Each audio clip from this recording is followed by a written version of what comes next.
So, if you have questions, please, for Martin, for any of our speakers, please make your way to one of two charging stations. I thought you were going to lapse into, have I got a deal for you? Something like that, isn't it? Or are you planning an early lunch? Oh, Angie. I'll try again. Martin, my question's for you, and it's the obvious disconnect. Now, first of all, can I just say congratulations to the Ministry and to you and the Ministry for the work that you've been doing in terms of long-term scenario planning. I think it's fantastic that people are looking at the future and saying the future could look like any one of these things. It's not just going to be like that, which is what we tend to have done in the past. The obvious question there is, if you're right with that particular scenario, which is the number of people who are likely to be using motor vehicles or electric vehicles or whatever it might be at any one time, why at the moment are we spending an absolute fortune, and we've had a lot of conversation about stranded assets in terms of public transport, etc. Why are we spending an absolute fortune on capacity enhancement, which in, if you're right, in 20 years' time we'll go, oh dear, why did we spend that much on that, and why couldn't we have spent that on something else? So we'll start with the easy one, shall we, Andy?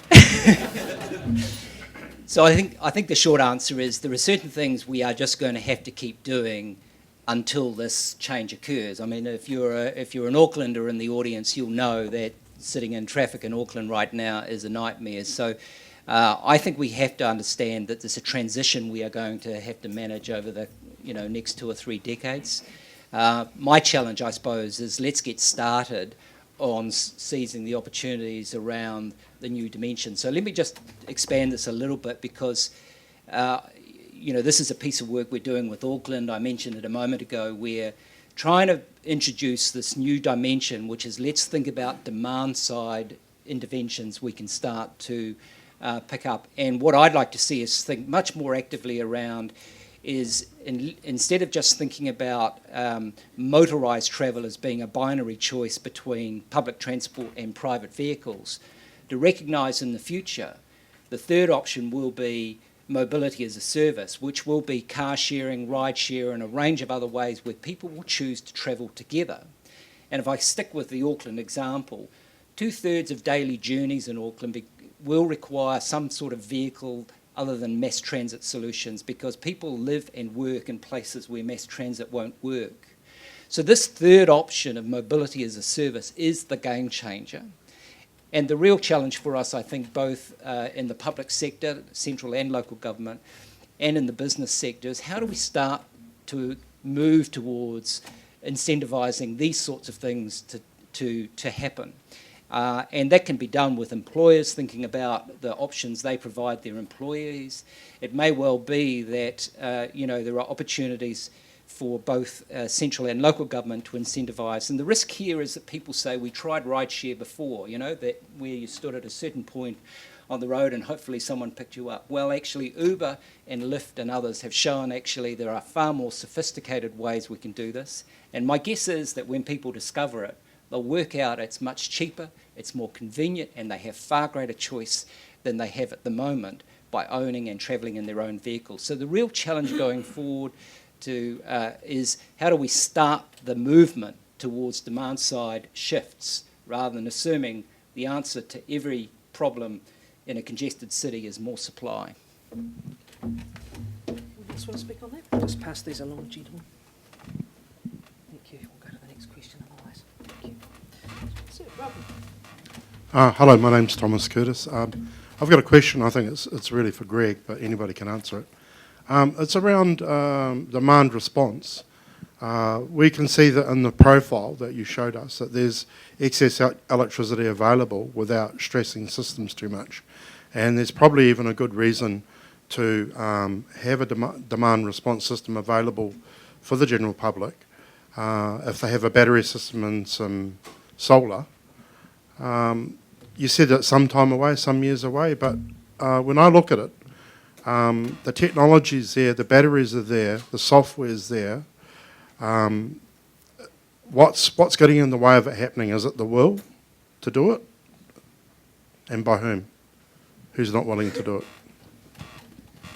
Yeah, look, that's a good question. I think demand response has been with us for a while, with shifting load into the night period, which has been fantastic. I think the ideas of every home buying a battery, I think, is it may not fit with households to have that much investment for technology which is very new and actually quite pricey. And as already been mentioned earlier this morning, sometimes the batteries you buy out of the box brand new, after 2 or 3 years they do degrade, so that sort of investment needs to be looked at as well. Demand response is also going to be based on the platform of how people want to communicate about their energy, and quite a few people would rather be in the set and forget camp, and therefore some of our tariffs are designed for those people that want certain things charged at a cheaper rate in the night period. That's all done automatically through a ripple control system, and I suppose it's really our services going on to sort of look at more and more of that load. At the moment, that's probably about a third of the household if you've got electric hot water. The reason it's probably not as popular in Wellington is about 60,000 connections, and our network is actually gas. So some of that demand response has already occurred away from electricity to a substitute fuel. So that's why it's a wee bit difficult to see that sort of leaping ahead at the moment. Sorry, carry on. Could I just add something to Greg? I mean, we tend to underestimate how much storage we have in our house with the water heating. So a lot of people are saying the way of the future is storage, which absolutely, and batteries are the way of that. But actually, most of our household energy ends up in water heating, and the water heating storage has been around a while. So it's a technology we're all used to. It's controlled in a way we all understand, and we shouldn't just think it's a new thing going into the future. We're used to doing that in New Zealand. Sorry, a supplementary question, if I may. Mr. Speaker. The standards have already been written for controlling devices within the home, and as far as I can tell from the research I've done, very few devices actually have that built in, apart from some air conditioning. Can you see that changing anytime soon? Yeah, I think it will. It's changing primarily in areas that have been challenged the most, and I think having just finished a conference last week with the Electricity Engineers Association, it was really the speakers from Queensland that came in and talked about air conditioning load and what that's doing to networks, and the rapid change across to solar. So on the air conditioning load, it's really putting a device in there that customers can sign on to that will actually change the temperature when the network's getting fully overloaded to stop it fully blacking out. And on the solar issue, this is more in the UK, where they are actually clipping how much solar gets pushed into the network because it elevates the voltage too high and therefore puts it out of limits for other customers. So they're there. If I can predict where your question's going, though, there's an awareness we need to let people know about before we get into picking up the pieces at the other end. So it needs to be, I suppose, better communicated about when they buy an appliance, what is it that they're buying and what could be the benefit of actually buying something that can be part of a demand response program and can actually not operate between 5 and 9 when the demand charge is about to come in. So you're quite right. There is another level of communicating with devices that may not just be electric vehicles. Thank you. Thank you. Hi, Jenny Rash, the Wellington Regional Council. Just a very quick question. I'm sitting in between the Transport Manager for Capital and Coast Health and Optimise Fleet Solutions. And it occurs to me that, Martin, could I ask you, fleets, if we've got to change fleets, to me that's the game breaker. 70% of imported vehicles go to fleets, and until we change vehicle fleets, and I'm very aware that the people that pay for vehicle fleets from the central local government and the health boards are also ratepayers and taxpayers. So could you tell me how are we actually going to make some movement on this, and how can we build in some real incentives so that we can actually do quite a big shift to fleets? Because I think once that demand surely comes in, then it's going to be cheaper for the likes of most of us here to be able to buy electric vehicle. Because I think we're just talking around and round until we can really get to grips with how we change our vehicle fleets. And I think all the key players are in the room. So the approach with the program outlined by the government last month is to work in partnership with the big corporates in particular.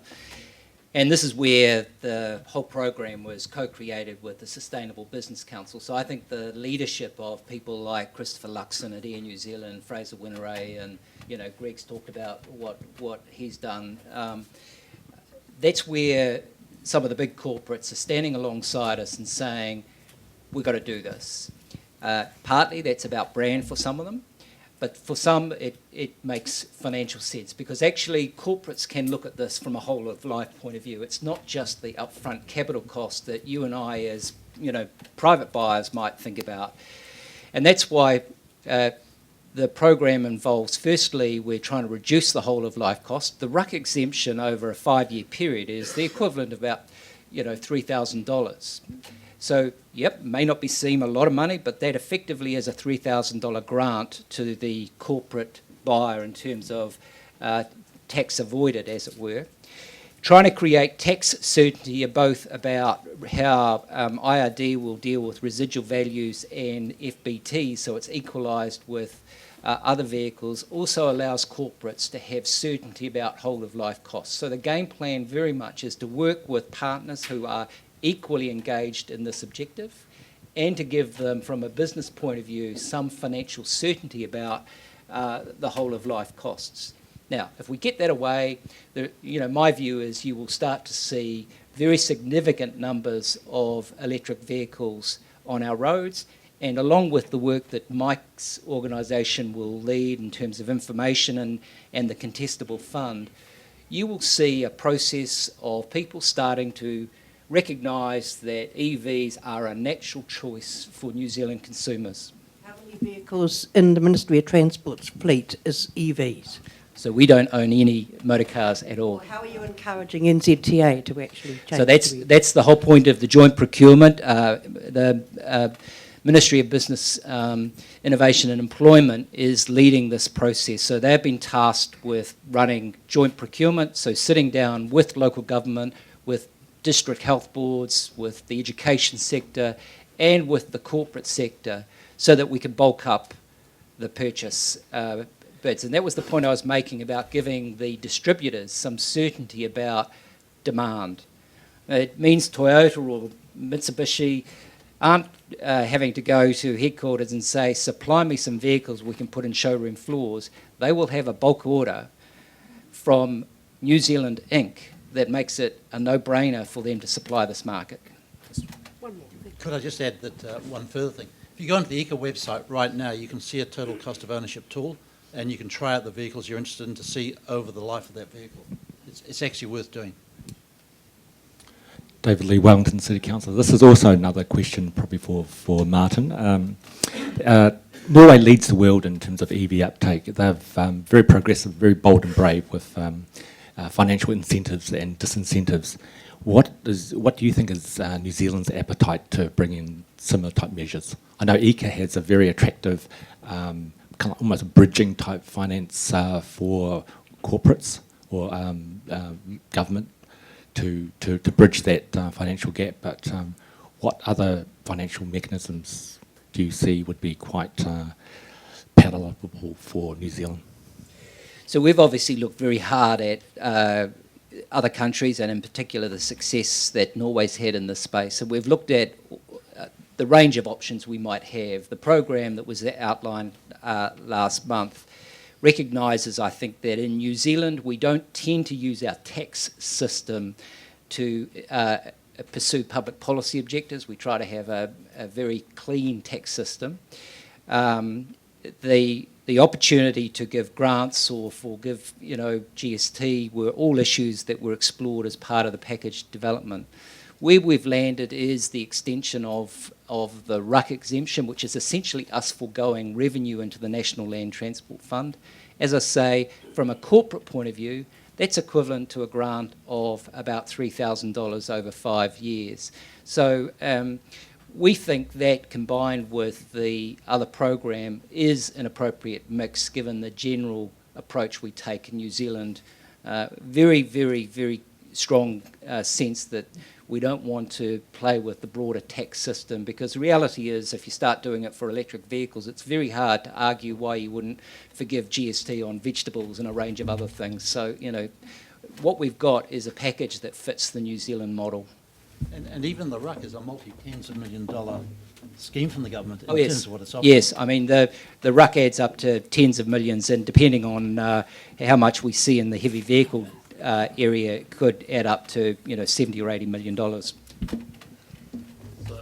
I just got one question. Is this the number of vehicles that you're aiming for doing your bulk buy? What's your target number? So 64,000, yeah. I mean, so let's be realistic here. We think that doubling year on year will be significantly driven by fleet buyers in the first instance. But I think as time goes, I mean, the expectation is it will flow through. I think Mike touched on this earlier.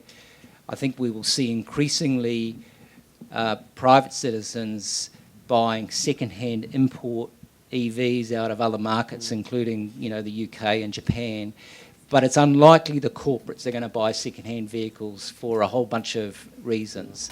So it will be mostly driven in the first instance through fleet acquisitions. Because just a gentle suggestion that we're doing in other markets is to consider the ABC model, where you have an anchor, a business, and consumer. So your anchors are going to be your government departments, your fleets, your business and fleet owners. But my suggestion would be open up to the general public as well, because you might be able to get to your 30,000 in year one. Yeah. Any response to that? Oh, well, I think clearly the campaign that Mike will run, I mean, the RUC exemption is available to all buyers, it's not just corporates. And the campaign that EECA will run will be in part targeted at mums and dads. But I think we're just trying to be realistic about, you know, where do you start in New Zealand to shift the dial? And, you know, I mean, I'd like to think you're right. If we could get to 30,000 in year one, that would be brilliant. But we are sitting as of Friday at about 1,400 licensed vehicles. So we think the 64,000 by 2021 is a pretty ambitious target. But just turn the question around. I mean, the government's got to do it all. But this whole contestable fund is to seek opportunities where you guys are putting in as well. So if there's a fantastic idea to target the mums and pops, put a proposition forward. We have a scheme being launched later this year, which is precisely the government going to co-fund with others to get these things working. And the challenge is, it ain't just the government that's going to think of the bright ideas. That's the whole purpose of going out to this highly intelligent group here. On that profound note, thank you. Excellent. Thanks very much to Mike Underhill, Greg Skelton and Martin Matthews. Thank you.